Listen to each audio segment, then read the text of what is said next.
288 लोग ट्रेन के हादसे में मर गए।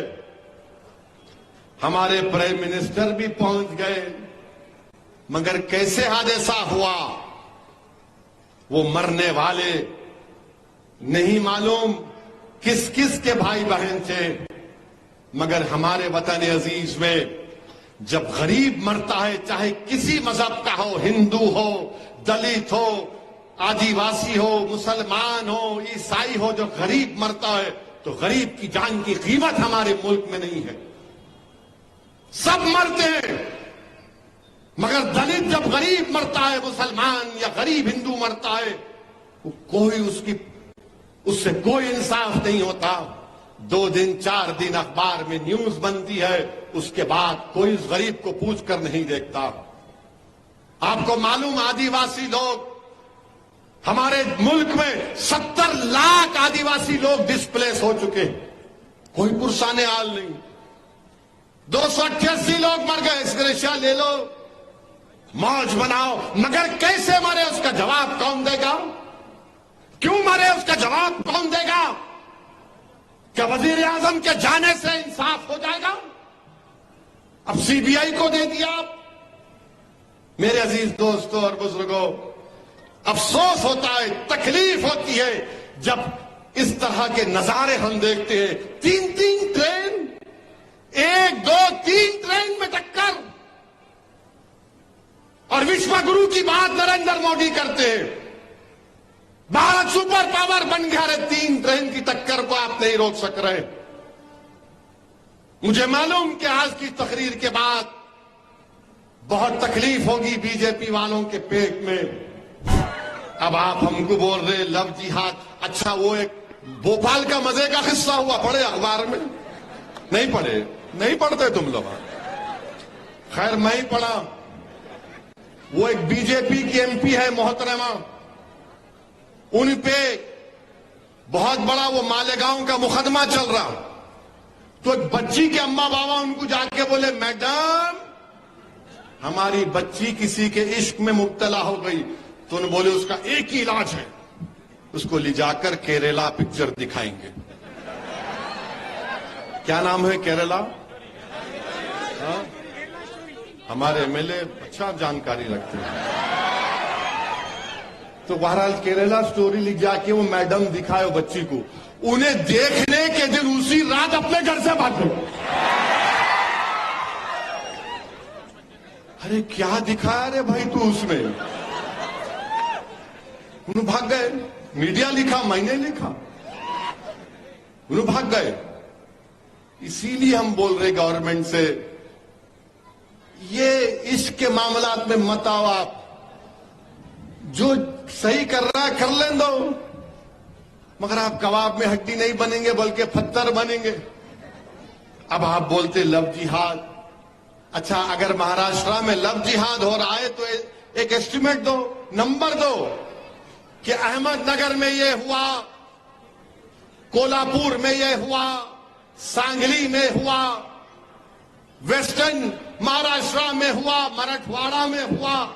बताओ, कुछ नहीं है। नहीं, लव जिहाद हो रहा है। कहां हो रहा है? उत्तर प्रदेश में कोर्ट में एक कैदी को फिर गोली मार दी गई, वो मर गया वहां पर। मैं शुरू से कह रहा था कि एक ठोक दो की पॉलिसी गलत है। जमहूरियत में गोली से नहीं मारा जाता किसी को, अदालत से फैसले दिए जाते हैं। मगर कोर्ट के अंदर आकर उसको कत्ल कर दिया गया। अब आप बताइए कौन सी चीज बाकी रह गई है? अब लोग हम पे कहते नहीं नहीं अभी भी ऐसा करना है, अभी भी वैसा करना है। मेरे भाई, सच्चाई को पहचानो, सच्चाई को जानो, अपने फैसले सही लो। मगर सब लोग ये जो दिल्ली में बैठे हुए चौधरी है ना, जो सौदा करते हैं मुसलमानों के नाम पर, अरे आरएसएस से तुम बात करोगे और तुम सेकुलरिज्म को बचाओगे? आरएसएस से तुम बात करोगे? अरे बाबा, ये तो बताओ, महाराष्ट्र में आपने, हुकूमत ने 50 जलसे करवाए, किसके नाम पे? लव जिहाद के नाम पे। अच्छा, आपको मालूम लव जिहाद पहले कहां शुरू हुआ था? सबसे पहले माने लव जिहाद का मतलब कोई माने झूठ धोखा देना। अब मैं बताता हूं आपको, कल अगर कोई संघी आरएसएस या अंबेडकर का दुश्मन या मुसलमानों का दुश्मन या संविधान का दुश्मन लव जिहाद बोला तो बोलना रे चुप। अब सुनो, ये एक आदमी का नाम था आपटे, एक आदमी का नाम था मदनलाल पावा। आपटे कौन था, मदनलाल पावा कौन थे मालूम आपको? नहीं मालूम, पढ़ते नहीं ना, खाली ये बस खिलौना देखते रहते। नहीं नहीं नहीं नहीं, नहीं। कितने लाइक आए रे देख, कितने आए देख, इंस्टाग्राम पे कितना देख। अरे क्या है, पढ़ो जरा। बहरहाल ये आपटे मदनलाल पावा गोडसे के साथ मिलकर महात्मा गांधी के कत्ल के मुजरिम हैं। इन्होंने महात्मा गांधी को कत्ल किया। तो ये जो आपटे हैं, इन्हों शादीशुदा थे,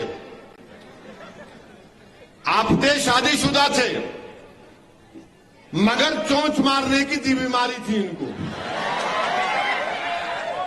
अब ओल्ड सिटी के हैदराबाद की जबान में तो बोलते मियां बुढ़ा हो गया, दीवारा कूदना छोड़ दे। तो मैं नहीं बोल सकता, मगर बोलते, मैं नहीं बोलता हूं, उसमें भी बोलता हूं आपको। तो आपटे क्या थे, शादी कर लिए, मंगर रंगीले थे। तो आपटे क्या करे, एक क्रिश्चियन बच्ची थी, उसका नाम मनोरमा था, उससे इश्क में मुब्तला हो गए। शादीशुदा थे, उससे रंगरलियां मना रहे थे। उन्होंने बंबई में पढ़ते थे, तो इन्हों जाके इनको चौपाटी पे लेके जाते थे, बैठ के पिक्चर देखते थे। बहुत बार, अब नहीं बोल सकता, 12 लंबी कहानी। अभी महाराष्ट्र कोल्हापुर में एक धरना हो गया, 30,000 आरएसएस के लोग रोड पर निकल कर आ गए। और क्या निकल कर आए कि किसी ने टीपू सुल्तान की फोटो लेकर निकला, तो आप रोड पर निकल कर आ गए।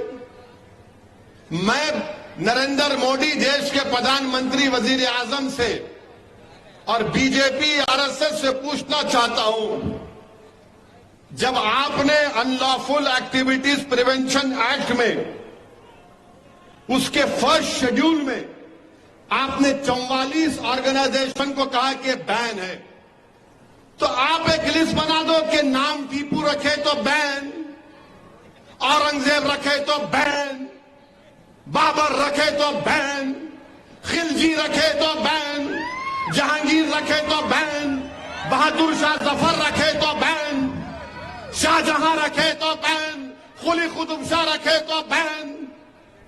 निकाल दो लिस्ट एक। ये नाम भी नहीं रख सकते आप, बोल दो।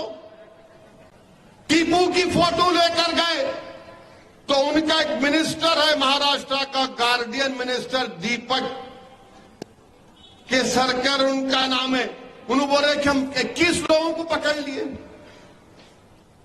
फोटो रखना जुर्म है, तो बताओ कौन सा सेक्शन है आईपीसी का? आपके पास प्रोहिबिटेड लिस्ट है, तो नामों की लिस्ट भी बना दो आप, और बोल दो कि असदुद्दीन ओवैसी नाम नहीं रखना, वरना उसकी जबान से भड़काऊ भाषण निकलता है।